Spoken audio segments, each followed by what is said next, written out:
Hello my dear students, आज आपण एक इम्पॉर्टंट टॉपिक जो आहे तो सुरू करणार आहे, that is chemical bonding. Previous क्लासेसमध्ये लाईक युअर 8th स्टँडर्ड और 9th स्टँडर्ड और 10th standard you discuss about the chemical bonding on primary basis. That is there are two types of bonds, ionic bond and covalent bond.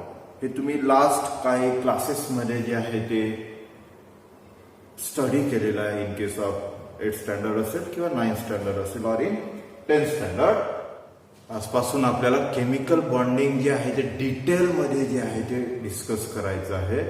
वेगवेगळ्या टॉपिकवर जे आहे ते discussion करायचं in terms of chemical bonding. So आपल्याला माहिती आहे की compounds are form by the combination of 2 or more than 2 atoms. जे कंपाऊंड्स आहेत किंवा इन जनरल मॉलिक्युल्स आहेत ते फॉर्म कसे झालेले असतात तर 2 किंवा 2 पेक्षा जास्त ॲटम्सच्या कॉम्बिनेशन. मग ते जे 2 ॲटम्स आहेत किंवा 2 पेक्षा जास्त ॲटम्स आहेत, how they are held together, how they combine with each other, कुठल्या टाईपचे फोर्सेस जे आहेत ते त्याच्यावर ऍक्ट होतात ज्याच्यामुळे ते ॲटम्स जे आहेत they are held together and form A molecule of A compound और ऑफ एनी एलिमेंट. सो हे जर पाहायचं असेल तर त्यासाठी आपल्याला एक इम्पॉर्टंट टॉपिक जो आहे तो समजून घ्यावा लागेल, तो म्हणजे केमिकल बॉन्डिंग. ना in case of chemical bonding, bonds जे आहेत ऍक्च्युली ते कसे फॉर्म होतात, कुठल्या पद्धतीने फॉर्म होतात, बॉन्ड फॉर्म होत आहे तर ऍक्च्युली काय होत आहे तिथे, तर हे जर पाहिलं तर आपल्याला असं माहिती पडते की केमिकल बॉन्ड्स जे आहेत, केमिकल बॉन्ड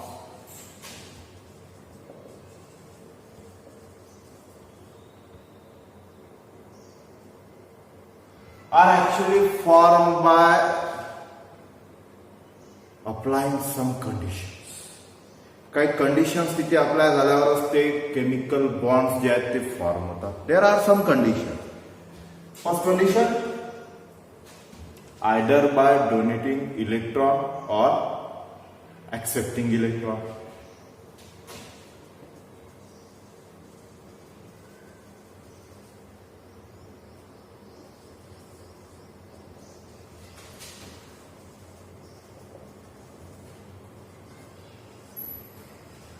ही फर्स्ट कंडिशन. एक तर केमिकल बॉन्ड जो आहे तो फॉर्म होतो बाय डोनेटिंग इलेक्ट्रॉन और गेनिंग ऑफ इलेक्ट्रॉन. एखादा ऍटम जो आहे तो इलेक्ट्रॉन डोनेट करत असेल किंवा ऍक्सेप्ट करत असेल, असं जर 2 ऍटम्सच्या मध्ये तिथे होत असेल तर तिथे जो आहे तो बॉन्ड जो आहे तो फॉर्म होतो. कुठला फॉर्म होतो ते आपल्याला नंतर डिस्कस करायचं आहे. और by sharing of electrons. Second जे ऑप्शन तिथे अवेलेबल आहे ते कुठलं, तर by sharing of electron. Electron donating tendency तिथे जर एखादा ॲटम शो करत नसेल तर मग अशा वेळेस अनदर ऑप्शन जे आहे ते अवेलेबल राहते for formation of bond, that is sharing of electron in between minimum 2 atoms. Minimum 2 ॲटम्सच्या मध्ये तिथे काय होते तर इलेक्ट्रॉन्स जे आहेत ते तिथे शेअर होतात. दोन ॲटम्सच्या मध्ये जे आहे ते इलेक्ट्रॉन्स जे आहेत ते तिथे शेअर जे आहेत ते होतात. हे सेकंड ऑप्शन जे आहे ते अवेलेबल आहे. सो या 2 पैकी कुठली एक कंडिशन जर अप्लाय झाली, if there is application of any of these condition on that particular 2 or more than 2 atoms, then there is a formation of bond in between that atoms.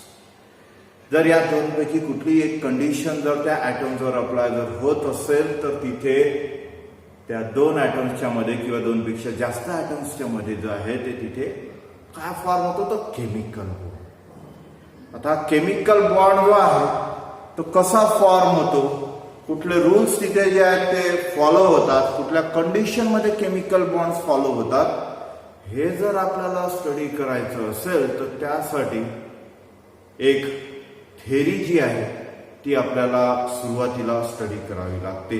जे 2 सायंटिस्टनी individually त्या थेरीवर जो आहे तो स्टडी केलेला आहे ते सुरुवातीला आपण so how chemical bonds are form यावर भरपूर रिसर्च झाले. त्यामधील बहुतेक रिसर्च जे आहेत, most of the research get failed to explain how chemical bonds are form. But finally W. Kosel and Lewis, G. and Lewis, they get success to explain how chemical bonding takes place. Chemical bonds जे आहेत ते कसे form होतात हे successfully पहिल्यांदा कोणी सांगितलं तर कोसेल आणि लुईसने. They study it independently actually, but त्यांनी सक्सेसफुली तिथे काय सांगितलं तर how chemical bonds are formed. Chemical bond जे आहेत ते कसे फॉर्म होतात त्याबद्दल त्याचा अप्रोच काय आहे ते आता आपल्याला जे आहे ते डिस्कस करायचं आहे. So W. कोसेल आणि G. and Lewis इंडिपेंडेंटली यांनी जो आहे तो स्टडी केला on chemical bonding, how it takes place. Kossel आणि लेविसनी जे आहे ते पहिल्यांदा तिथे सॅटिस्फॅक्टरी एक्सप्लेनेशन जे आहे ते केलं about the formation of chemical bonds, आणि त्यांनी एक लॉजिकल एक्सप्लेनेशन जे आहे ते तिथे दिलं. एक्सप्लेनेशन मध्ये त्यांनी व्हॅलन्स बद्दल सांगितलं. जसं नोबल गॅसेस मध्ये किंवा इनर्ट गॅसेस मध्ये व्हॅलन्स शेल जी आहे ती प्रेझेंट असते, तशाच प्रमाणे जे आहे ते केमिकल बॉन्डिंग जेव्हा होते तेव्हा एखादा ऍटम जो आहे एखाद्या एलिमेंटचा तो तशा टाईपची व्हॅलन्स जी आहे ती अक्वायर करतो.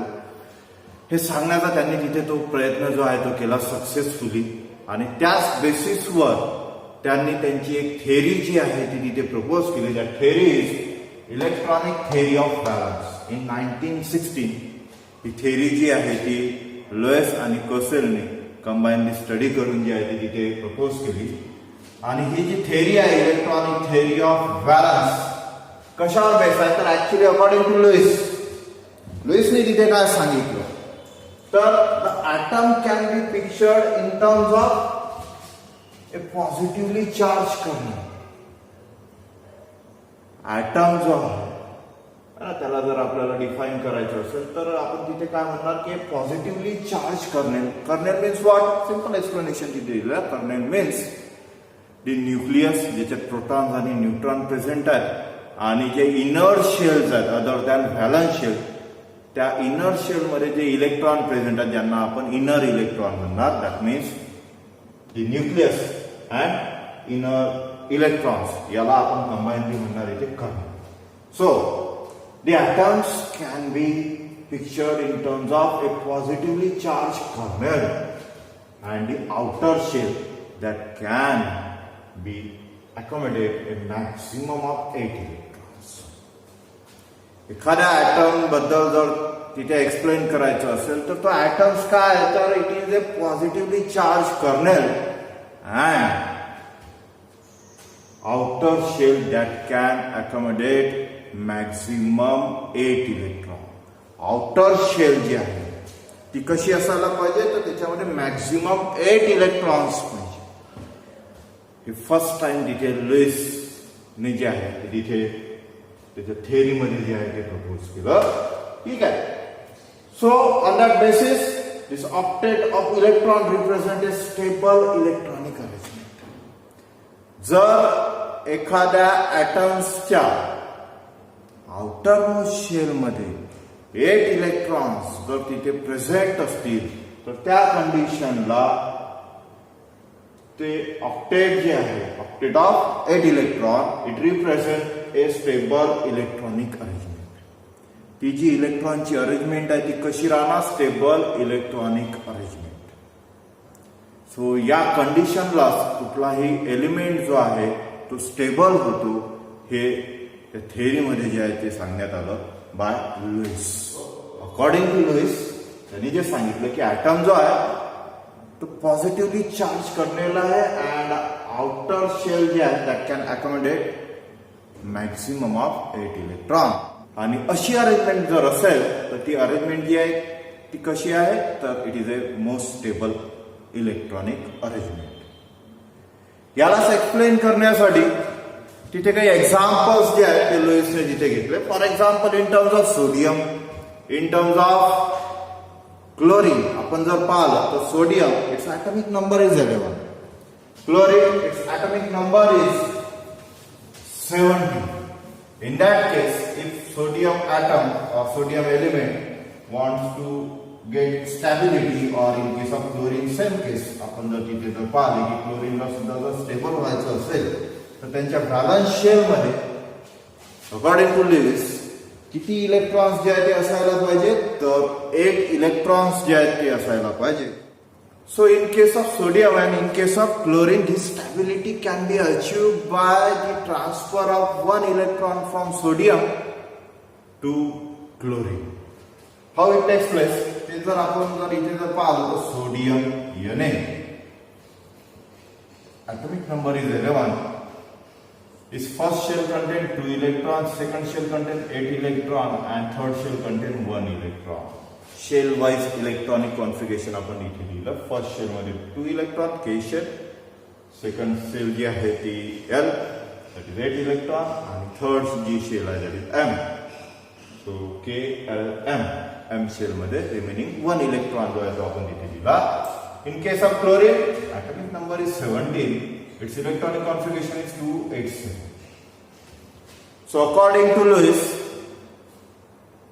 स्टेबल इलेक्ट्रॉनिक अरेंजमेंट या दोन्ही ॲटमला जर करायची असेल तर त्याच्यासाठी एकच तिथे आपल्याला वे जो आहे तो तिथे सुटेबल दिसतो. तो म्हणजे काय, तर सोडियमच्या व्हॅलन्स शेल मध्ये, valence shell means last shell, सोडियमच्या व्हॅलन्स शेल मध्ये हा जो 1 इलेक्ट्रॉन आहे हा जर ट्रान्सफर जर आपण जर केला क्लोरीन मध्ये, that means if sodium donates its 1 electron, सोडियमने जर त्याचा 1 इलेक्ट्रॉन जर डोनेट केला तर हा सोडियम जो आहे after donating its 1 electron from its valence shell, its electronic configuration becomes 28. Now its last shell is second shell and it contains 8 electrons.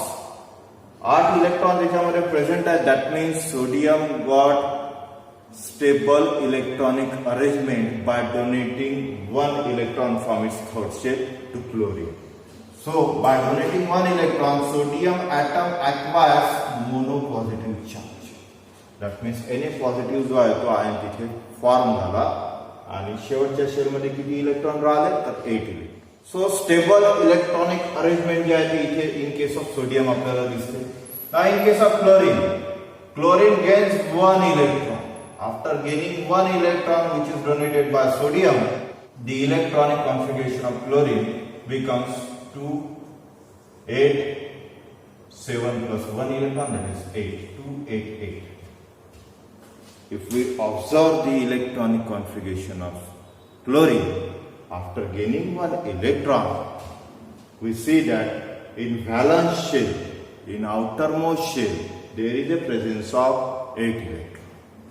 So according to Lewis, if there is a presence of 8 electron in its valence, then that atom become stable like noble gases.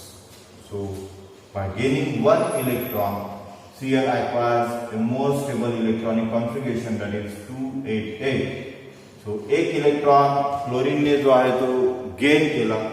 So 1 negative charge जो है तो chlorine वर आला. That's why chlorine atom get converted into chlorine negative ion, that is Cl negative ion.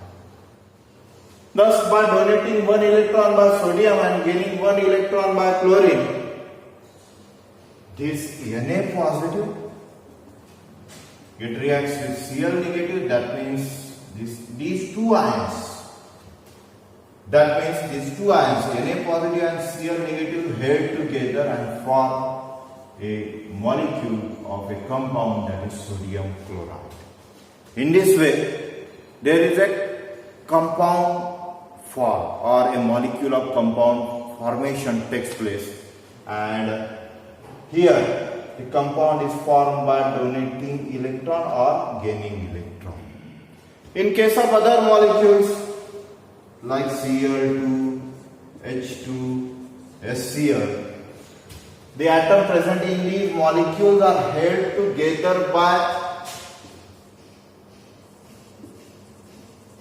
sharing of electrons. Cl2 मधील दोन item Cl चे किंवा H2 मधील दोन ॲटम हायड्रोजनचे आणि HCl मधील एक ॲटम हायड्रोजन आणि Cl हा another atom. These atoms present in Cl2, H2 or HCl held together by sharing of electrons. In this process, each atom attains a stable outer octet of electrons.